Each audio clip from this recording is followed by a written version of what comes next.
शिवसेनेमुळे राज्यसभेच्या निवडणुकीत मोठा ट्विस्ट आलाय। राज्यसभेसाठी शिवसेना 2 उमेदवार देण्याच्या तयारीत आहे।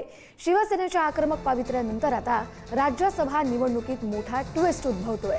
राज्यसभा निवडणूक बिनविरोध न होता आता प्रत्यक्ष मतदान प्रक्रिया पार पडूनच उमेदवार निवडला जाणार अशी शक्यता वर्तवली जाते। शिवसेना 2 उमेदवारांचे अर्ज आज दाखल करणार असल्याची माहिती मिळते। शिवसेनेच्या आक्रमक पवित्र्यामुळे महाविकास आघाडीच्या उमेदवारावर आता टांगती तलवार येते। अधिकचा अपडेट घेऊया आपले प्रतिनिधी पंकज दळवी यांच्याकडून। पंकज, हा खरंच मोठा ट्विस्ट मानावा लागेल।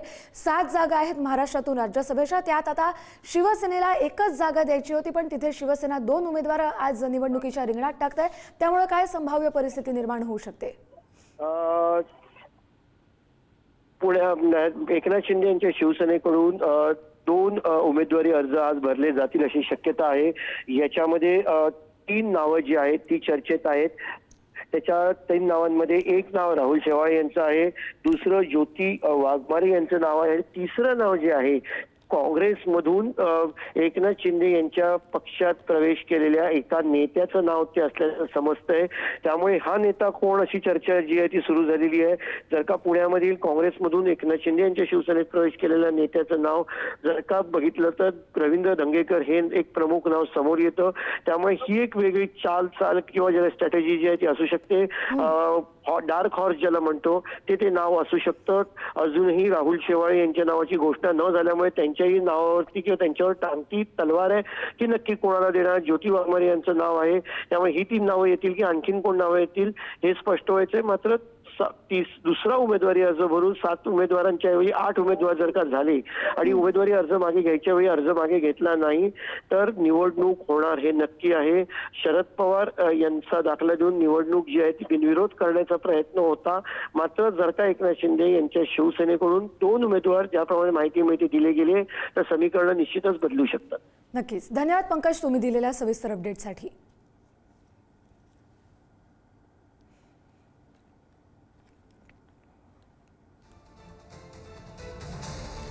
तर शिंदेंच्या शिवसेनेकडून आता राज्यसभेच्या निवडणुकीत 2 उमेदवार उतरवले जात आहेत। त्यामुळे हे 2 उमेदवार कोण असतील हे पाहणं महत्त्वाचं असेल। आणि ह्या 2 उमेदवारांपैकी जर दोघेही निवडून आले निवडणूक झाल्यानंतर तर आता राज्यसभेच्या निवडणुकीत मोठा ट्विस्ट येऊ शकतो। कारण महाविकास आघाडीची एकच जागा आहे, राष्ट्रवादी काँग्रेसची देखील एक जागा आहे, शिवसेनेची एक जागा आहे, तर भाजपकडून 4 उमेदवार दिले जात आहेत।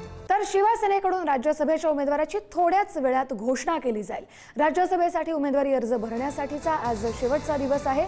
शिवसेनेकडून राज्यसभेसाठी राहुल शेवाळे यांचं नाव सगळ्यात आघाडीवर आहे, तर राज्यसभेसाठी रवींद्र धंगेकर, ज्योती वाघमारे यांच्या नावाची सुद्धा चर्चा सुरू आहे।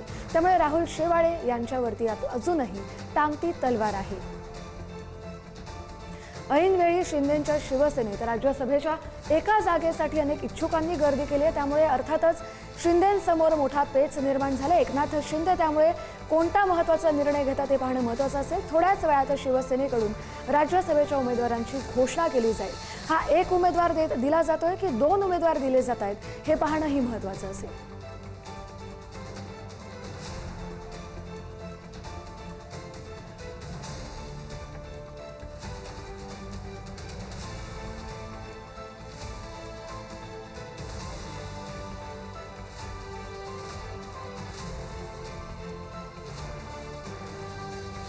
Thank you.